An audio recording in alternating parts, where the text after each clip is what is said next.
EMO 2025 is one of the historical plays for us, coming back to this place for decades after decade, exhibiting our product from ACE Designers Ltd Machining Center Division.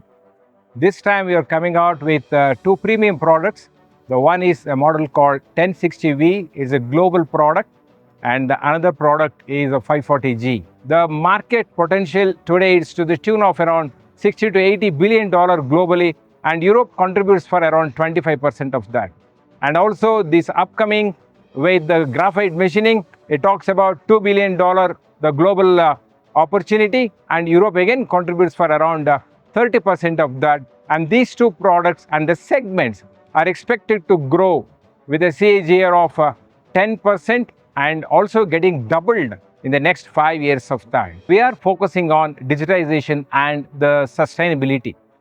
Automation and the digitization are the key parameters that we have brought in our complete product design, product development, and also looking at the complete life cycle of the product.